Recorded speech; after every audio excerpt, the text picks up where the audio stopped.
This is Hachi from Hachi Culture Japan. In the last episode, we talked about Japanese tea, not matcha, but the kind we drink every day. This time we are moving from tea to coffee, but not the fancy cafe kind you see on Instagram today. We are talking about Kissaten, Japan's old school coffee shops. The smell of dark roast, the quiet jazz in the background, and the slightly worn out modern chairs. That's the world I want to share with you today. These days, coffees are popular all around the world.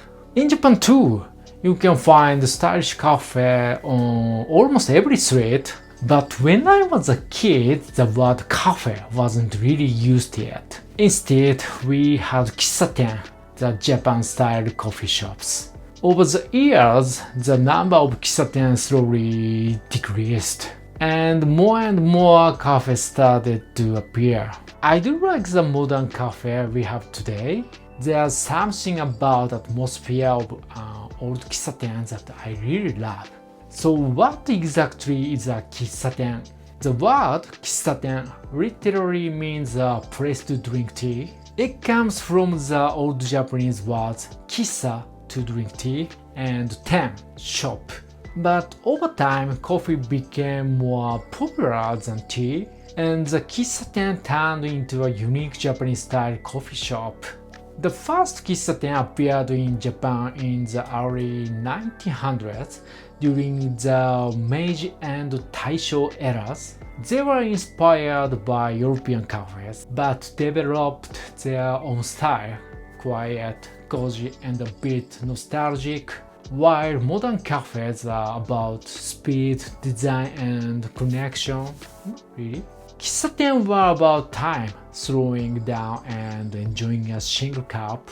Even though Kissaten are such a big part of Japan's coffee culture, their numbers have been slowly decreasing over the years. The places my mom used to take me to when I was a kid, most of them are already gone now.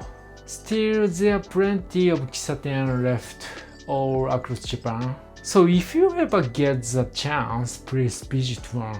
You'll feel a side of Japan that modern cafes can't show you. Each Kissaten has its own style and atmosphere. You can really feel the personality of the place. Some are calm and cozy, others are a little mysterious or artistic. That's part of what makes visiting Kissaten so fun. Of course, not every Kissaten is a beautiful, historical spot. Some are pretty cheap looking, and some don't seem to care about the interior at all. But that's part of their charm too. I actually remember going to Kissaten when I was around 4 years old. My mom's friend worked part-time there, so we often dropped by. They had manga that we didn't have at home, and while my mom chatted with her friend, I just sit and read. That Kissaten was famous for its yaki udon, and I always ordered it. I remember trying to order a cocktail, and my mom said, "I'll buy one from the vending machine later." It made sense, it was way cheaper that way. I also remember playing Space Invaders Kissaten for hours. Sometimes I even went there on dates with girls. So yeah, I've got a lot of memories tied to those places. There are still so many Kissaten left across Japan, but all the ones from my memories, they're gone now.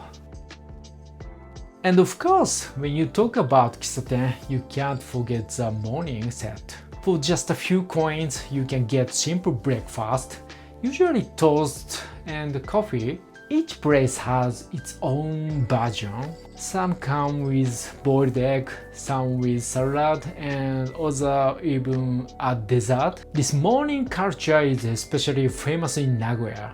I don't know much about it myself, but the fact that it's famous means it's really famous. Maybe I should go and check it out someday.